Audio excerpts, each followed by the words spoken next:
Hello दोस्तों, विद्या निर्माण classes में आपका स्वागत है। आज हम क्लास 10th के फार्मूला को बारीकी से पढ़ेंगे, मतलब कि बताएंगे। कल पिछले वीडियो में बता दिए थे पहला चैप्टर और दूसरा चैप्टर का फार्मूला एग्जाम के व्यू से बता दिए थे।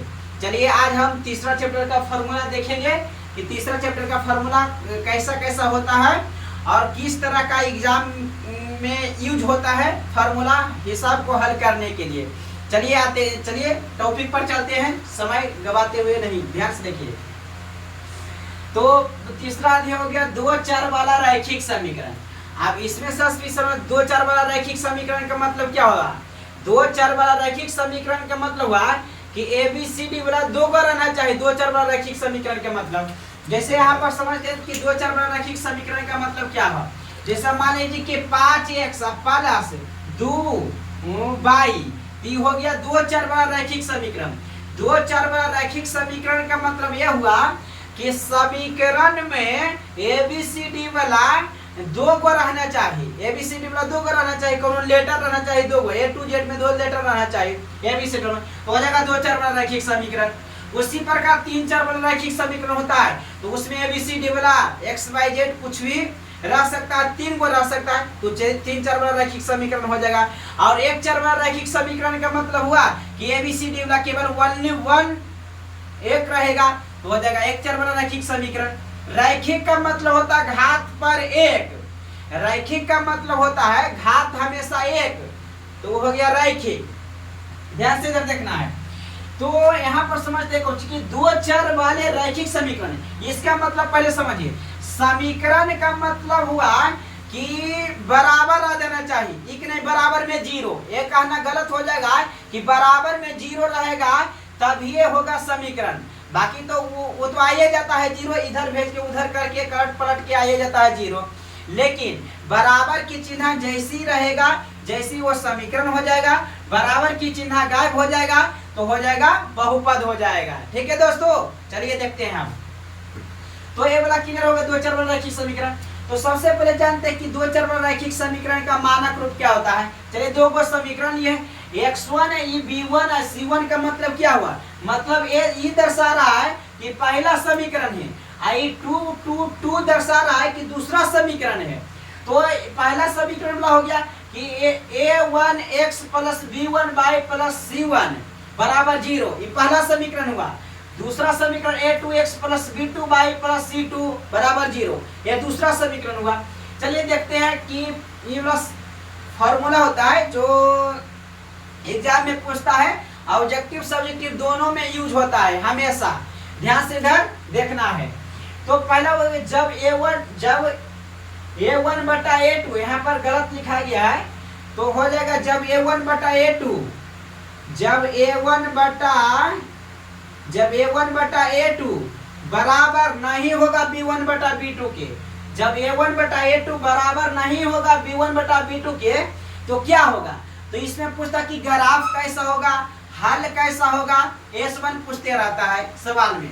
तो ये देखते हैं। तो सबसे पहले इसका तो ग्राफ हो जाएगा प्रतिच्छेदी हो जाएगा। इसका ग्राफ क्या हो जाएगा दोस्तों? प्रतिच्छेदी हो जाएगा। तो प्रतिच्छेदी होता है जब एक रेखा दूसरी रेखा को काटती है।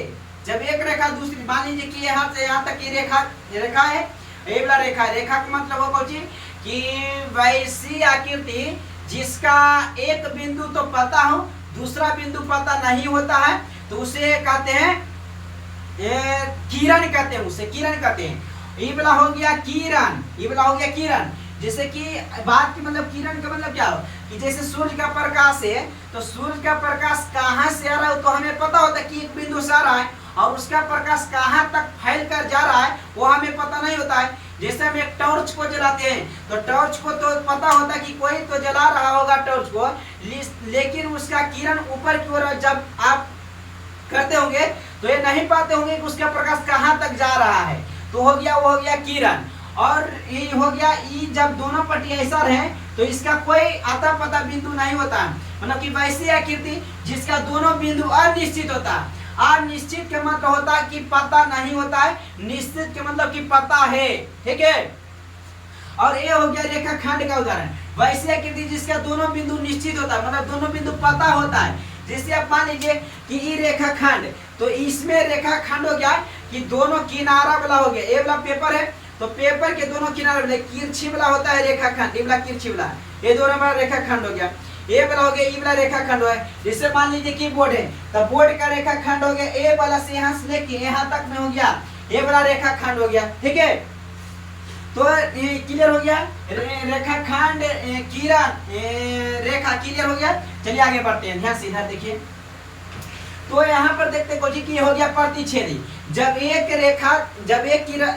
रेखा दूसरी रेखा को प्रतिच्छेद करती है, ये इस प्रकार करती है, हो गया इब्रा। तो A1 बटा तो ग्राफ कैसा होगा, जब A1 बटा A2 बराबर B1 बटा B2 बराबर हो जाएगा, बराबर नहीं होगा तो हो जाएगा इसका ग्राफ हो जाएगा प्रतिच्छेदी होगा। कैसा हो जाएगा, प्रतिच्छेदी।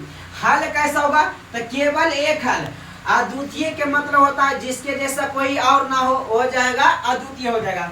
तो हल हो जाएगा केवल एक हल, मतलब एक हल निकलेगा मतलब कि इसका से अद्वितीय हल। युग्म मतलब होता है जोड़ा, युग्म कैसा होगा, तो युग्म हो गया संगत। संगत मतलब हो जाएगा, मान लीजिए कि संगत मतलब साथे साथे समझ लेना है, संगत के मतलब सिंपल भाषा में साथे साथ हो जाएगा। और दूसरा नंबर हो जाएगा कि दूसरा नंबर शर्त केस नंबर दूसरा होगा कि जब A1 बटा A2 बराबर हो जाएगा B1 बटा B2 के, अब बराबर नहीं होगा C1 बटा C2 के, तब इस स्थिति में क्या हो जाएगा, तो समझना। तो ग्राफ कैसा होगा, तो ग्राफ हो जाएगा समानांतर। ग्राफ कैसा होगा, समानांतर। हल कैसा होगा, तो कोई हल नहीं। अब कोई हल कैसे नहीं, जब ये दोनों में कोई सटवे नहीं किया आपस में, टच करवे नहीं किया दोनों में, तो हल क्या निकलेगा, कोई हल नहीं निकलेगा। जब ये दोनों रेखा एक दूसरे से टच करता तो हल निकलता, जब ये दोनों टच नहीं किया तो हल कहां से निकलेगा, बिना टच के लिए। तो यहाँ युग्म कैसा होगा, तो असंगत। असंगत के मतलब साथे नहीं, मतलब असंगत, ये दोनों संगत नहीं। अब एक बात और जान लेते हैं कि समानांतर किसको कहते हैं। आप ध्यान से इधर देखना है कि ये दोनों समानांतर है, ये दोनों कब समानांतर हो जाता है, तो समानांतर रेखा क्या है, जो जैसा जान लेते हैं कि समानांतर रेखा क्या है, यानी कि वैसी दो रेखाएं जिसके बीच के लंबवत दूरी हमेशा समान होता है। अब लंबवत दूरी क्या होता है, तो लंबवत दूरी का मतलब क्या हुआ कि ई वाला रेखा है, ई रेखा खंड रेखा, इहो रेखा है, तो दोनों के लंबवत दूरी समरूप से। मान लीजिए कि यहाँ हम यहाँ से लेके यहाँ तक नापे, तो यहाँ हुआ 5 सेंटीमीटर, तो ये जो पर होना चाहे 5 है, ये होना चाहे 5 है, ये जो होना चाहे 5 है, तो ये हो गया, सब हो गया 5 तो ये लंबवत हुआ। लंबवत का मतलब हुआ 90 डिग्री का कोण बनाते हुए। तो 90 डिग्री कोण कहाँ बन गया, तो 90 डिग्री कोण यहाँ पर बन गया। ये ऊर्ध्वाधर मतलब खड़ा और क्षैतिज मतलब पड़ा, तो जहाँ जो खड़ा और पड़ा रहेगा तो हो जाएगा 90 डिग्री कोण बन जाएगा। 90 डिग्री कोण का मतलब हो गया कि समकोण बन जाएगा। तो ये हो गया खड़ा, ये हो गया पड़ा। तो खड़ा पर देख लीजिए, ये क्या है, ये वाला हो गया खड़ा, आई वाला हो गया पड़ा, यहाँ से यहाँ तक हो गया पड़ा, तो यहाँ पर 90 डिग्री कोण बन गया, यहाँ पर 90 डिग्री कोण बन गया। हर तरह से 90 डिग्री कोण बन रहा है। जैसे कि अब अगर जो हम यहाँ पर खड़ा है तो जमीन के सतह से एक लाइन ऑटोमेटिक खींचा जाता है, और ये वाला यहाँ से यहाँ तक हम कितना लंबा है, तो हो गया ऊर्ध्वाधर। आई वाला जमीन से कोई ऑटोमेटिक रेखा खींचा जाता है, हो गया क्षैतिज, तो यहाँ पर 90 डिग्री कोण बन जाएगा। और दूसरा बात क्या हो जाएगा, हर जगह 90 डिग्री कोण बनता है। जैसे यहाँ पर देख लीजिए, यहाँ से लेके ये वाला हो गया पड़ा, आई वाला घड़ा हो गया खड़ा, तो यहाँ पर 90 डिग्री कोण बन गया। तो हर जगह 90 डिग्री को खड़ा पड़ा में 90 डिग्री कोण बन जाता है, तो हो जाएगा लंबवत के मतलब समझ में आया क्या होगा। चलिए देखते हैं, अब आगे देखते हैं ध्यान से।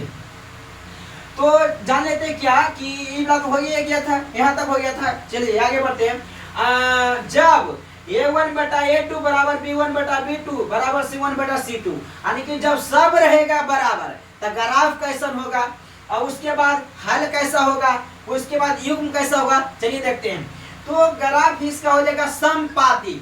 समपाती का मतलब ये हुआ कि एकदम उहे लाइन पर, जैसे कि ताश के पत्ती होता, ताश का पत्ती एक दूसरे को पूरी तरह से ढक लेता है, उसी प्रकार रेखाखंड एकरे पर एकदम सेम टू सेम आ जाता है, एकदम सेम टू सेम बाहर नहीं निकलता है, तो हो जाता है समपाती। जैसे आप ताश के पत्ती को देख ले या फिर ब्लेड को देख ले, एक ब्लेड जब दूसरे ब्लेड पर रख दीजिएगा तो पता नहीं चलेगा कि दो ब्लेड रखा है, शर्ट करा जाएगा। चाहे कभी कभी आप नहीं, चाहे कोई भी ताश खेलते देखते होंगे तो देखते होंगे जब पत्ती को तीरता है तो कभी कभी दो गो पत्ती तीराल चल आता है, तो हो गया संपाति।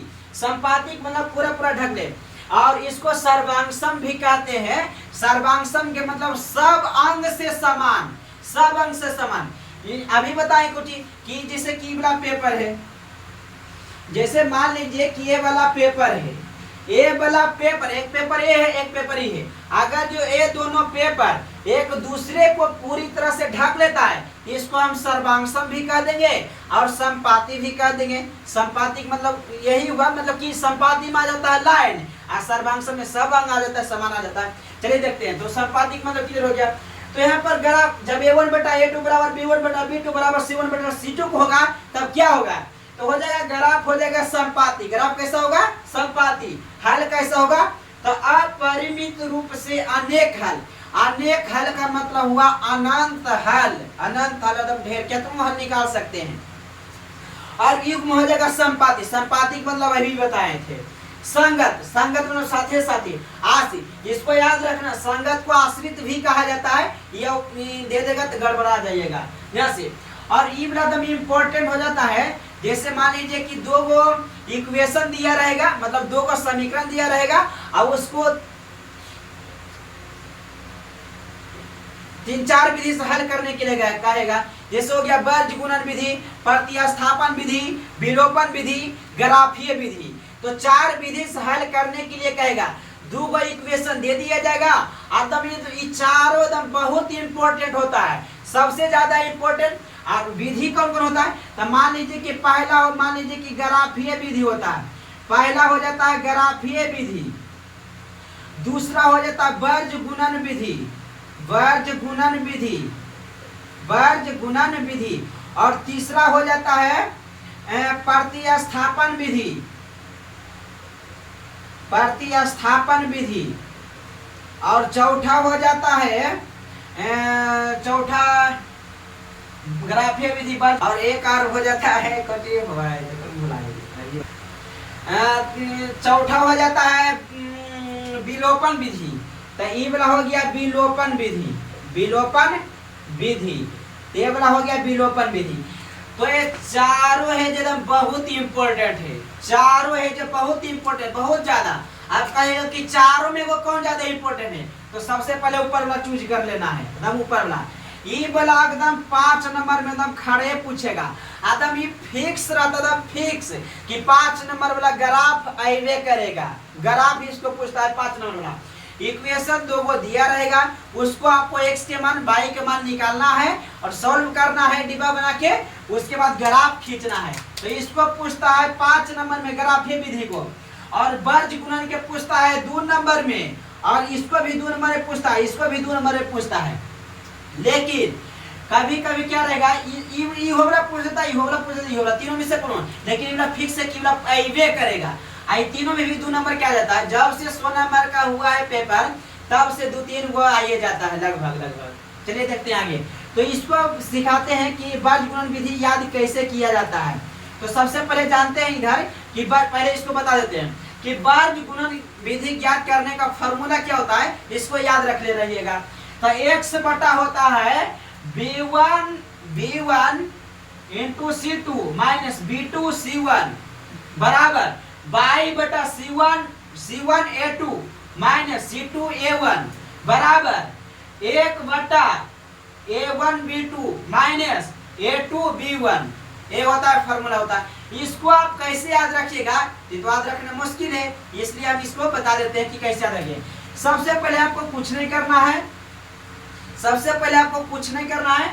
ध्यान से इधर देखिएगा कि 1 दे देना है, ऊपर में 1 दे देना है, x दे देना है, y दे देना है। इतना तो आप लोगों को आ जाएगा करने के लिए, इतना दे देना है।